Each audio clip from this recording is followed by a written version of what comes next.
Garrett Morgan here, and Alessia, Luca, and over there our tech. And I think we carry on immediately with the presentation of the case that Francesca will do it. Francesca, you ready to do the presentation? Good morning, everyone. So this is a case of pulmonary valve regurgitation. The patient is a 33-year-old female, 49 kilo. She had a tetralogy of Fallot that has been repaired with transannular patch. She has a complete surgical correction at 10 years of age. Now she presented with dyspnea on effort, and physical examination, she had a systole-diastolic murmur. She has been referred to us for evaluation. The cardiopulmonary test showed no evidence of cardiac impairment, although the test was definitely submaximal.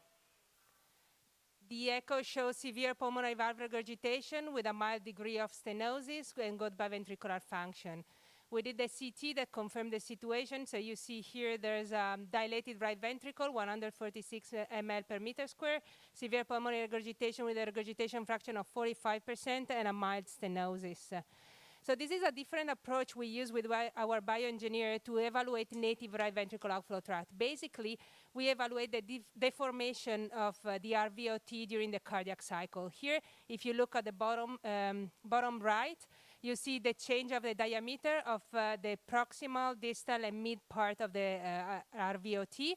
So if you look, you see that the proximal part is the most narrow one, that goes from 20 to 23 millimeter respectively in diastole and in systole. We also did the 3D reconstruction, as you can see here, and we took the measurements on the 3D reconstruction. Once again, it looks like that the narrowest part is the proximal part, that is around 23 millimeter, and the distal, the larger one is the mid part of the RVOT. We also print the 3D model with the courtesy of Materialize, and we did an in silico simulation. Here you can see Mario holding the models.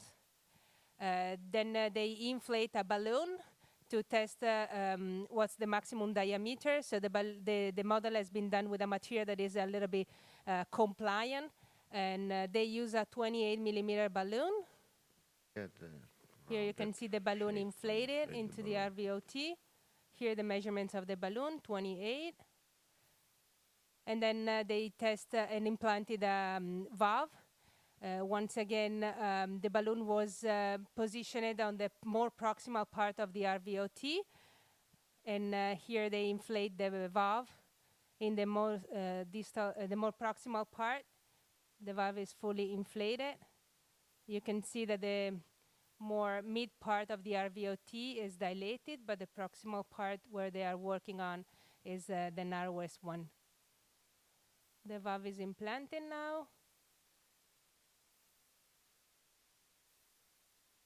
And here we can see the valve from the ventricular side, properly implanted and stable in the in silico model. Yeah, thank you very much, Francesca. It's very stable in the silico model. We will try to replicate what Francesca showed you. And okay, Garrett, would you want to show what we did so far? So we'll look at the angiogram. So morning, everybody. Let's see the angio first. Yeah.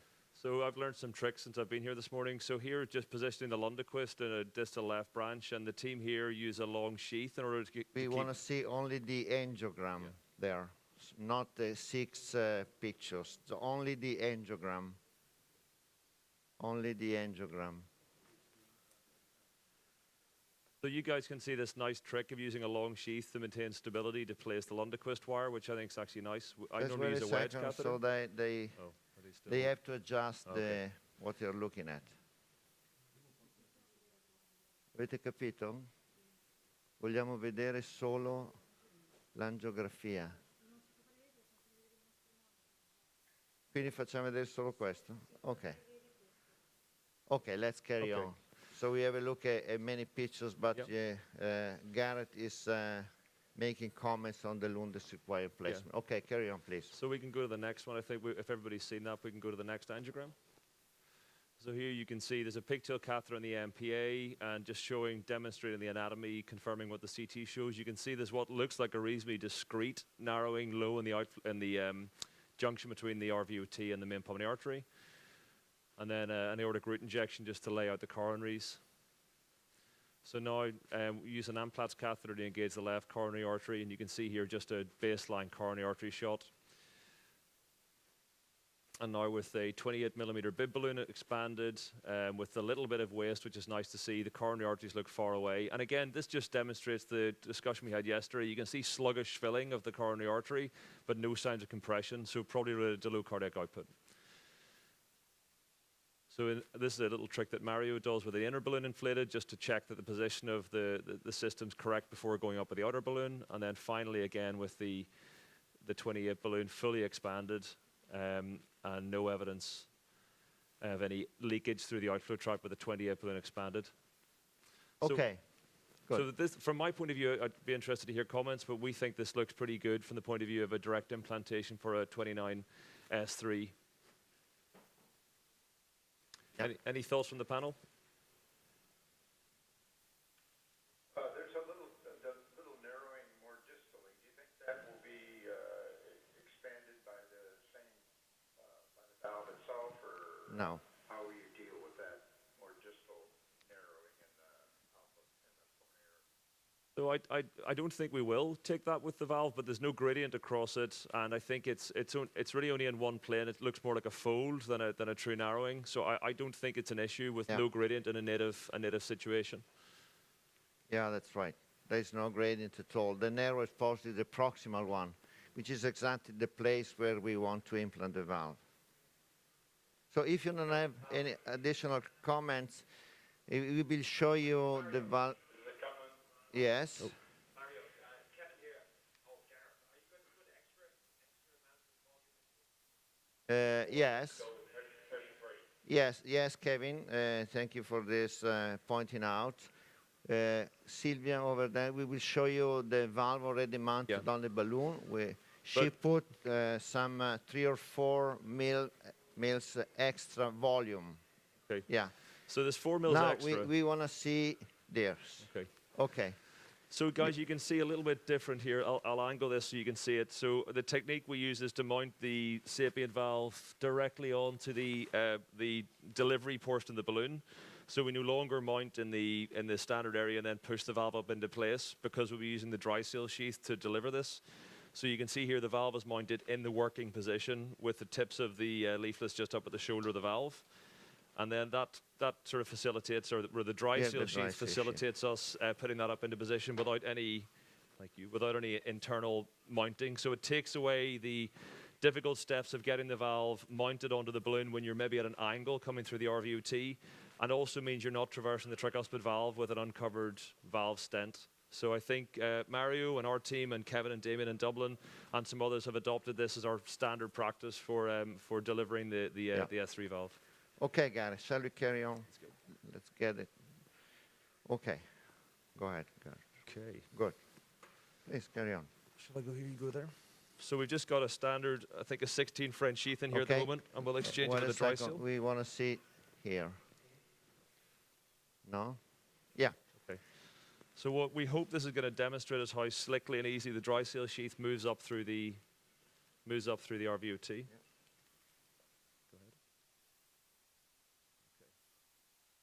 And Luca and the team have got the Lundequist in a fabulous position, so we have no excuses there. I know. Okay.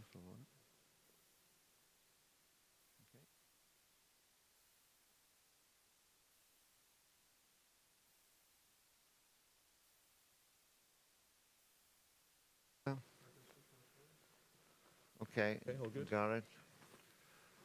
Okay, so just keep screening to make sure we don't have a problem. But going through the skin here, I don't think we'll need a nick, just with a little bit of a twist. Yep, there we go. We want to see the tip of the wire. Flora. Yeah. We want to see the flora.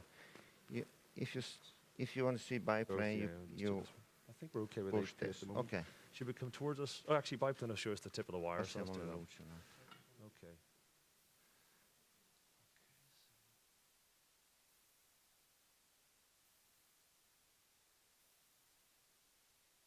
As you can run, you can see this curve's quite tough here, but we're ready actually across the valve with the entire dry seal. And what I do at this point is just unlock the dry seal and push the sheath over the dilator to get towards the left pulmonary artery. And despite my little grunt there, that was pretty much effortless. Okay, you got it?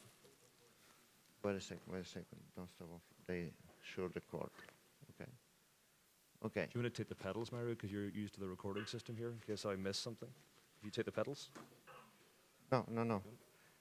This is the acquisition. Yeah. This is a single, and this is And double. okay. Yeah. I take the dilator out.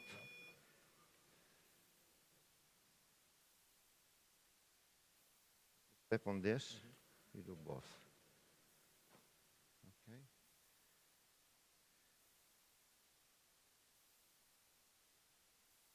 All right. Fire. Yep. Good. So we are ready to. So we're advance the valve. we're I'm already flashing. ready Ready to. the valve. We're already ready for the valve. You can see how easy that went up, and I know this isn't necessarily a difficult outflow tract because there's no calcification. But despite that, you can see how swiftly and easy the dry seal moves over the anatomy and gets into position.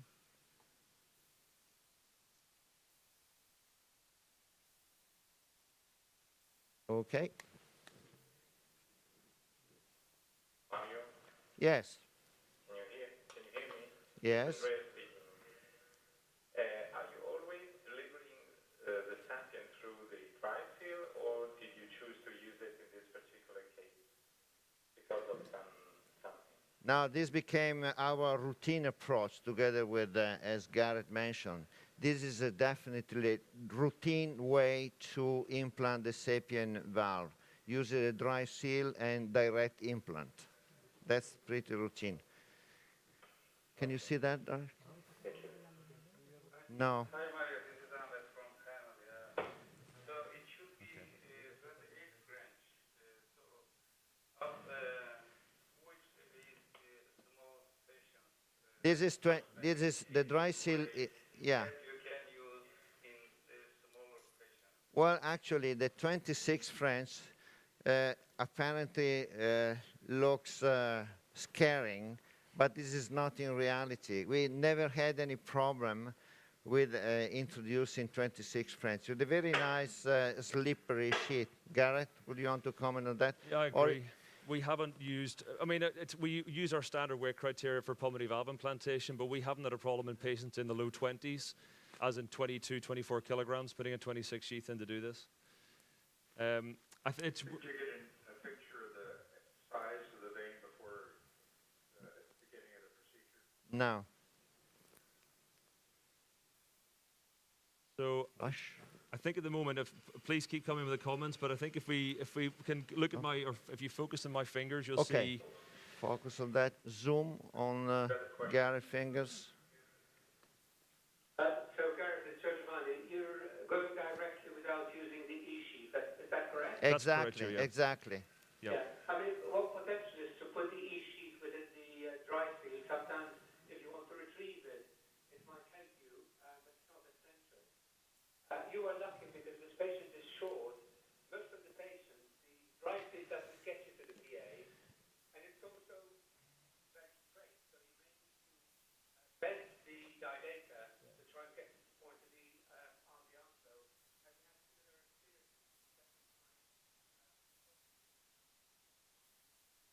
Yeah, that's right. If you have a very long patient, it might be a problem. And Yeah, often enough, in this particular case, Yeah, for most the length non-morphinoid, is okay. for most non-morphinoid Okay, patients, can we've you been okay see? with it. Okay, can you So- see the implant? We're just going to show. I'm going to just Introduce- relax some saline from the valve, and when it starts bleeding, then we're going to start pushing the valve forward. Mario's got that. Yeah. Now you'll see here, this goes through pretty easily. So there was that's no push and fuss. That went through very easily.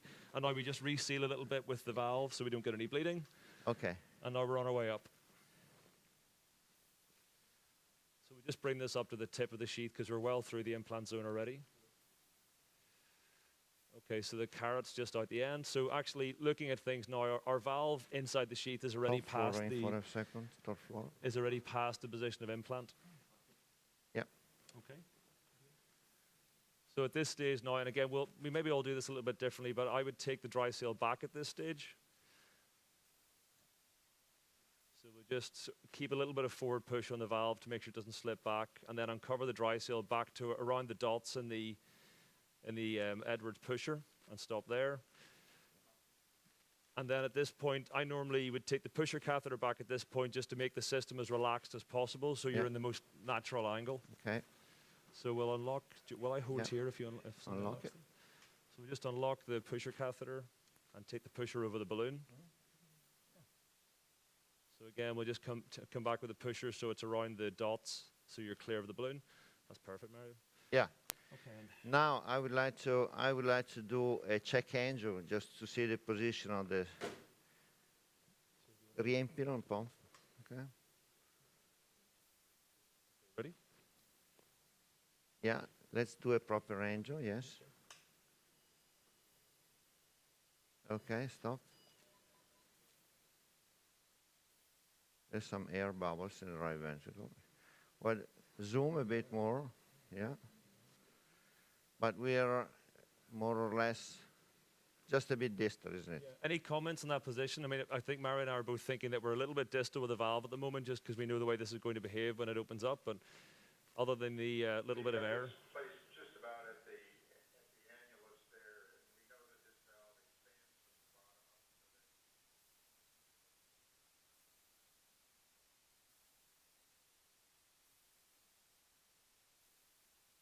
the bottom up. Yeah. So, Don, interesting to hear the surgeons haven't left us any sternal wires, but they have left a little bit of a pacing wire something in. So you can see just on the lateral, there's a pacing wire, which is actually beautifully demarcating the area in the outflow tract that I think we want the bottom of the valve to sit on. So I think we're going to come back at maybe 3 or 4 millimeters here. Fluoro, yeah. Go ahead. Shall I go back or? Well, I think that's good there. You do that. Okay. Another angiogram, do you think? You want to do another angel? Maybe a test. Yes. Yeah, just for... okay, ready for another angiogram? Inject. Okay, I think it's in a good position, isn't it? So the one other thing I think to point out is, unlike in the aortic position, for whatever reason, you don't get the same asymmetric move, I don't think, in the RVOT. It does move up a little bit, but I don't think you get the degree of shift of the bottom of the valve that you do in an aortic implant. I don't know whether I can explain that. But the other thing, we're going to just do this very, very slowly and carefully, and I would probably use that wire and try and keep the bottom of the valve on that wire, Mario. Yeah, that's right. We have another question. Gareth, Hi, Kevin. Is that Kevin?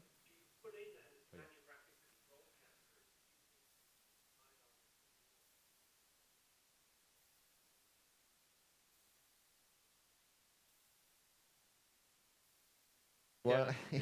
We talked about it, and apologies for the error. I'm not sure how it got in there. It was obviously Mario, it wasn't me.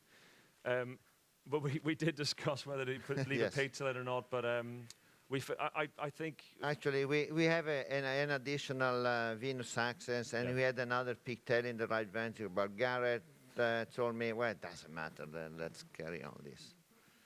Okay. I'm sorry, right. I'm sorry. Oh, that's okay. So I think we're in good shape. Yeah, I think... so I think Mario here we'll try and keep it, don't let it go forward any, certainly, so we'll keep it in this position. Yeah. So let's just do biplane. Okay, I'll try and keep the valve there while you implant. I'm going to take the dry seal back. Right, there. I think we're in good shape here. So I think we are ready to inflate the valve. Luca will inflate the valve. That's we usually do. Okay. It must be done very, very slowly. And you got this on the wire, Yeah, I'll just hold the dry seal. I keep everything stable. The position looks okay to me. Well, just in case, you may see in the upper part of the screen the overlay of the Heart Navigator picture. Can you see that?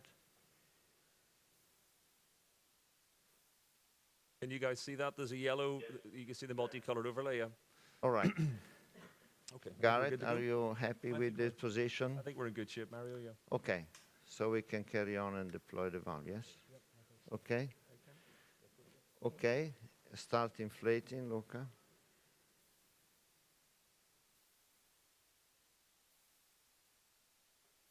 Okay. Okay, carry on, carry on. Full inflation, okay, full inflation. Count 1, 2, 3, 4, 5, deflate.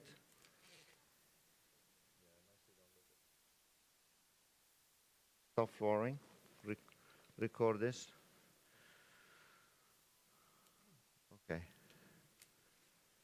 Let's have a look again. Are you happy with the position? I think that's as good as we could have asked for. Any thoughts from the floor? Or have we lost connection? They've all been Hello? very quiet.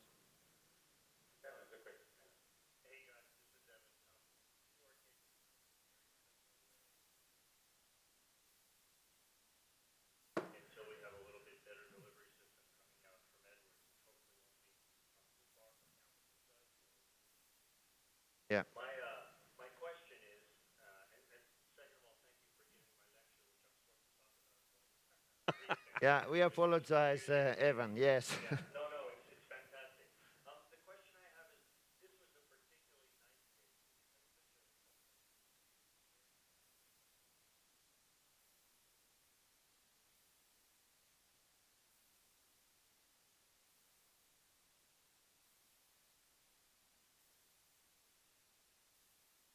Where you would rapid pace, or do you just never think that's helpful?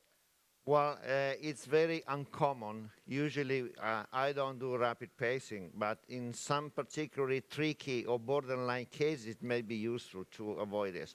But I must say, when deploying the sapien valve, it stays there. It doesn't move easily. So I don't think that in the majority of cases we need the rapid pacing. Yeah, Garrett, what do you think? No, I agree with that. I just tend to wear brown scrubs and put bicycle clips in the bottom of them. And I don't, if it's difficult, I don't, the rapid pacing I Let's haven't get gone it in out. for, but it's a good thought, Evan. Yeah, well, if you don't mind, now we try to I'm going to get slip it the out. dry seal up a little bit more just to give a bit of stability. So it is a native, so we still have to Inflate. respect. We still have to respect getting this out. So I'm just going to hold the dry seal close to underneath the valve, And I and try Mario's to going to get it control out. getting it out.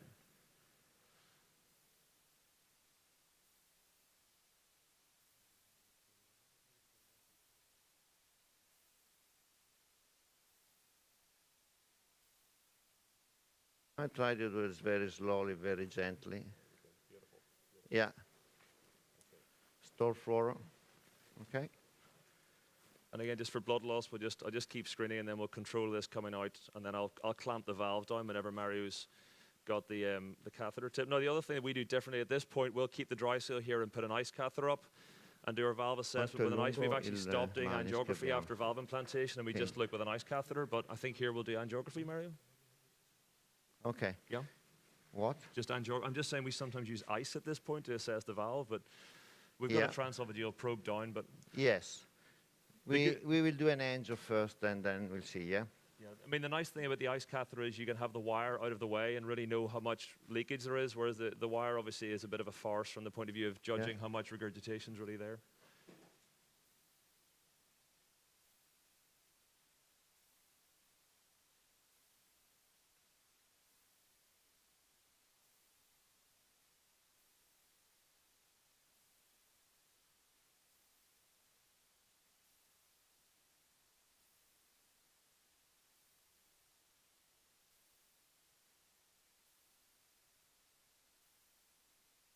Well, actually, More contracted than conduit. We use there. it is more contracted than the conduit. Well, actually, I think the concern of stent fracture is not related to the safety. Can you keep it there stable, if you don't mind? Yeah, you know that it is not reported that the environment is conduit, but Well, in the... there's no data available for the lens. It's interesting, Evan. I mean, I don't know a stronger stent. My preference usually is implant the valve well away from the contracting. Flush? So, as you know, my Okay. experience, Can you see that? all breast stents Cine or fluoro? Okay. Cine? Can you get it out? Stenting to prevent fracture, you're pre-stenting for something that's never Someone test? Test, okay. 7-4. not the melody valve. Test? This stent doesn't fracture. Okay. So we'll do an angio with in the main PA. Ready to go? Okay. Inject. Okay. I think that's a perfectly competent valve with a nice position. Garrett, you're happy with that? Yeah, I think it looks great. Looks great. Nice job, guys. All right. Well, we are talking about ICE or transesophageal echo. Antonio is doing the transesophageal, and in a minute or in a second, he will show you the picture. Antonio, can you show us the echo picture? Yeah. Can you see the 3D reconstruction of the valve there? Perfectly rounded, yeah? Yes. Interestingly enough, in this case, as you may remember, there was a discrepancy of the measurements in the AP view and the lateral view because of the oval shape. And we appreciate that very nicely in the 3D model as well. If you remember, when we inflated the valve in the 3D model, actually the oval shape became round because the expansion of the stent. And well, we are happy that we could replicate exactly what we did before in the 3D models. That's very rewarding. Gary, what do you think? No, it's nice to see we don't have that capability, and it was very nice to see it pan out exactly the way it did with the engineers, so that's a lovely example. Well, I think we are very happy. If you don't have any additional comment, we will leave you. I like to thank Garrett and all people working with us here, and Well done, guys. let's go back. Okay, bye-bye. Thanks, guys.